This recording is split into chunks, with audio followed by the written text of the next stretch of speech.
अस्सलामुअलैकुम नाजरीन हजरात, आप देख रहे हैं सीरीज सीरतुन्नबी सल्लल्लाहु अलैहि वसल्लम का एपिसोड 23। इस एपिसोड में आप जानेंगे कि दुनिया में पढ़ी जाने वाली प्यारी अजान की शुरुआत कैसे हुई थी। बिस्मिल्लाहिर्रहमानिर्रहीम। हज़रत मोहम्मद मुस्तफ़ा सल्लल्लाहु अलैहि वसल्लम ने यसरब में आकर देखा कि यसरब और उसके आसपास के इलाकों में काफिरों और यहूदियों का तूती बोल रहा है।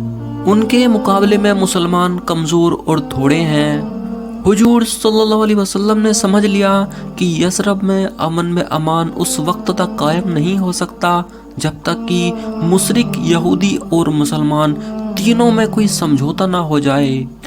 हुजूर सल्लल्लाहु अलैहि वसल्लम को यह भी डर था कि कुफारे मक्का यसरब वालों को मुसलमानों के खिलाफ उभार करके खाना जंगी ना कर दें। इसलिए आपने यही मुनासिब समझा कि इन तीनों ग्रुपों में एका कायम हो जाए और ये तीनों फिरके एक दूसरे के साथी बन जाएं। एक दिन आप सल्लल्लाहु अलैहि वसल्लम ने यहूदियों और मुशरिकों के तमाम बड़ों को जमा किया।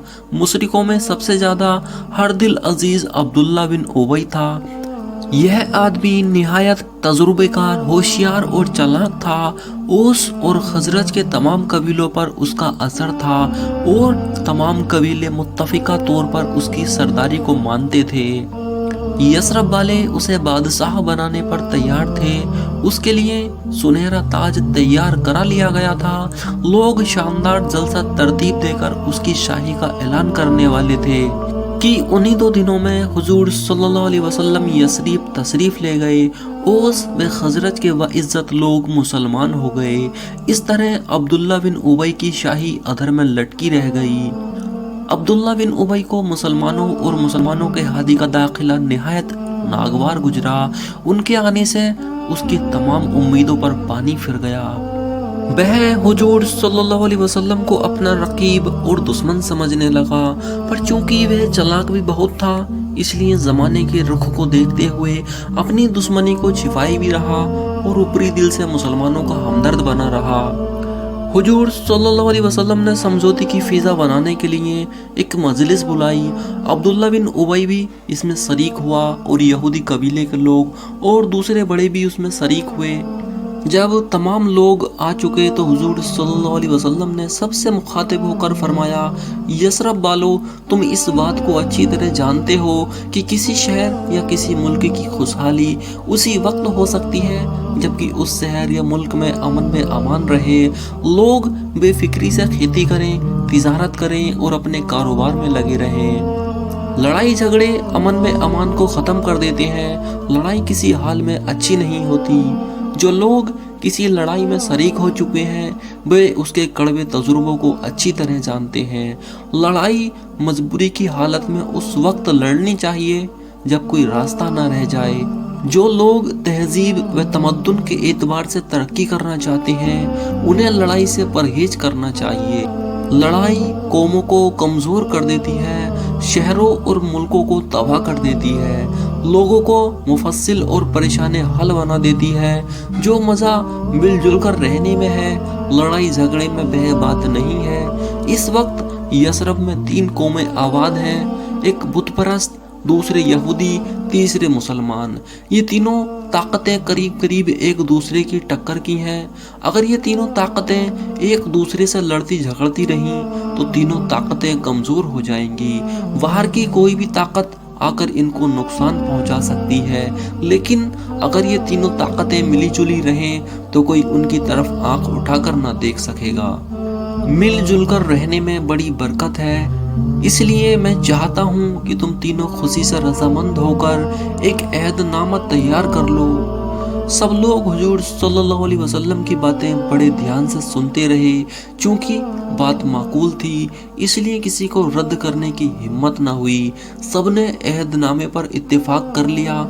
अगरचे अब्दुल्ला बिन उबई इस अहदनामे के खिलाफ था, साथ ही यहूदी भी दिल से ना चाहते थे, पर वे देख रहे थे कि मुसलमानों की ताकत दिन ब दिन बढ़ती जा रही है, इसलिए ना चाहते हुए भी वे राजी हो गए। अहदनामा लिखा जाने लगा। हुजूर सल्लल्लाहु अलैहि वसल्लम ने लिखवाना शुरू किया। हर शर्त पर पहले बहस होती, जब सबकी राय बन जाती तो अहदनामे में लिख दी जाती। इस अहदनामे की अहम शर्तें ये थीं।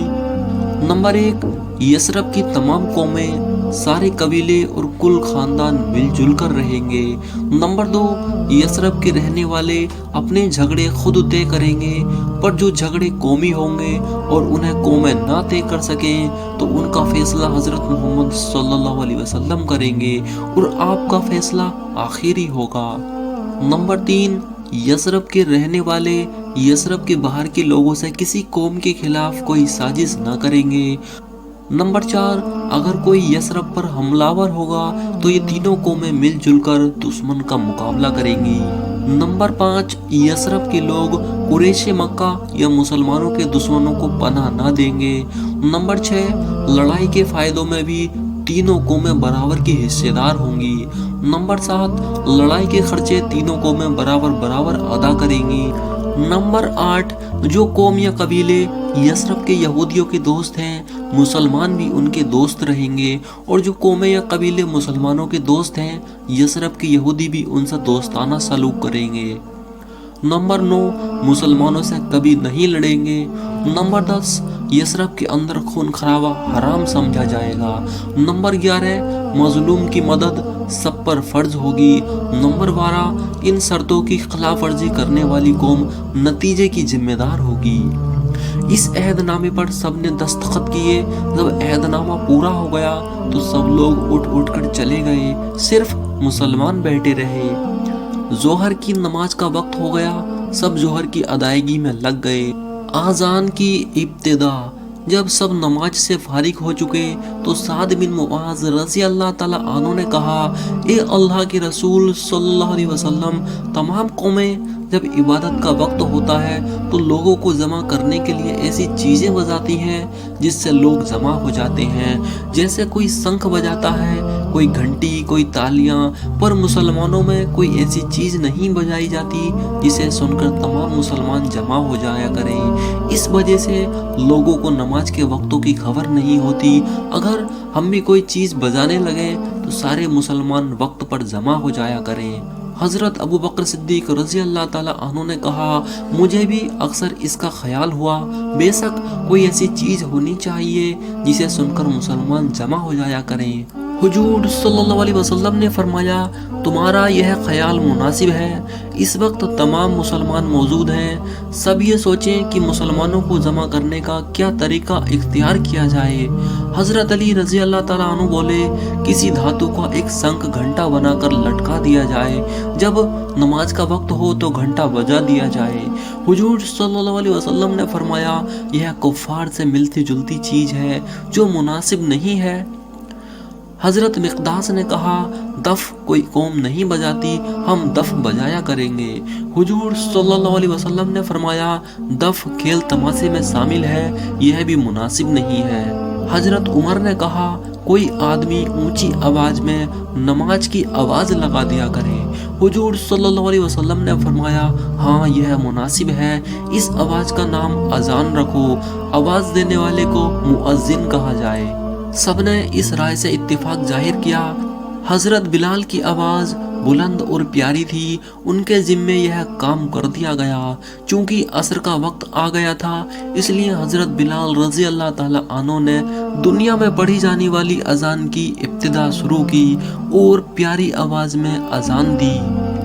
लोगों पर इस अजान का खासा असर हुआ। अजान के बाद नमाज पढ़ी गई। उस दिन से 5 वक्त की अजान दी जाने लगी। अजान होते ही तमाम लोग काम छोड़कर आ जाते, जमात से नमाज पढ़ते और बिखर कर फिर कारोबार में लग जाते। अंसारी सहाबा की दरिया दिली।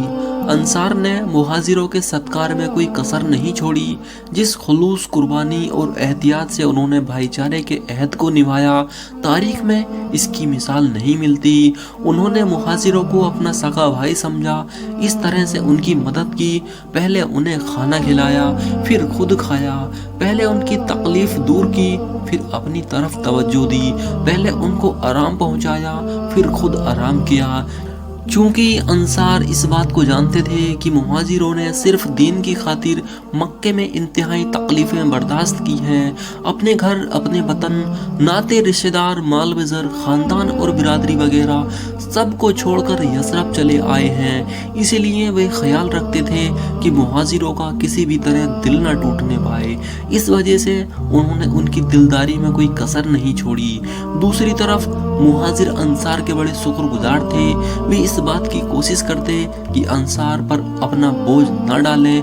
वे निहायत मेहनत और मुस्तैदी से मजदूरी करते, दुकानदारी और तिजारत में लगे रहते, यहाँ तक कि थोड़े ही दिनों में अंसार की मदद से बेनियाज हो गए। जब मुसलमानों को रोजी की तरफ से बेफिक्री हुई तो उन्होंने इस्लाम की तबलीग शुरू की।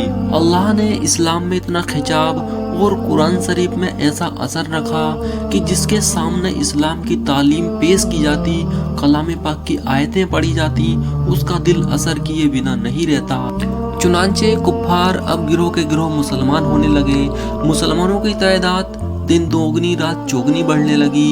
यूं तो सैकड़ों मुशरिक मुसलमान हुए, लेकिन 2 आदमी ऐसे मुसलमान हुए जिनकी वजह से यसरब के लोगों पर खासा असर पड़ा। इनमें से एक अब्दुल्ला बिन सलाम थे। यह यहूदी थे, निहायत जबरदस्त आलिम थे, तौरात पर बड़ी गहरी नज़र रखते थे। यहूदी दुनिया में वह बहुत मशहूर थे। उनके इस्लाम कबूल करने से यहूदी हैरान रह गए। दूसरे सलमान फारसी थे। सलमान फारसी मजूसी थे, फारस के रहने वाले थे, आग के पुजारी थे, लेकिन आग की पूजा से परेशान होकर हिदायत की तलाश में ईसाई हो गए थे। फारस से शाम चले आए थे, शाम से नसीबन गए। वहाँ एक बूढ़ा राहिब था। जब वह मरने लगा तो उसने सलमान को हिदायत दी कि बहुत जल्द तिहामा के शहर उम्मुल कुरा में आखिरी पैगंबर आने वाले हैं और वे अपनी कौम के जुल्म से तंग आकर यसरब में हिजरत करेंगे। उनका मजहब इस्लाम होगा, तुम इस्लाम कबूल करके मुसलमान हो जाना। चुनांचे सलमान फारसी यसरब में आ गए थे और हुजूर सल्लल्लाहु अलैहि वसल्लम के आने का इंतजार कर रहे थे। सलमान मजूसी और यहूद का नसारा की किताबें पढ़े हुए थे, बहुत बड़े आलिम समझे जाते थे। हर फिरका और हर तबका उनकी इज्जत करता था। वह भी मुसलमान हो गए। तो दोस्तों, आपको ये वाक़या कैसा लगा हमें कमेंट बॉक्स में ज़रूर बताना। उम्मीद करते हैं आपको ये पसंद आया होगा, तो इसको लाइक शेयर ज़रूर करना और आप हमारे चैनल पर नए हैं तो हमारे चैनल को सब्सक्राइब ज़रूर कर देना।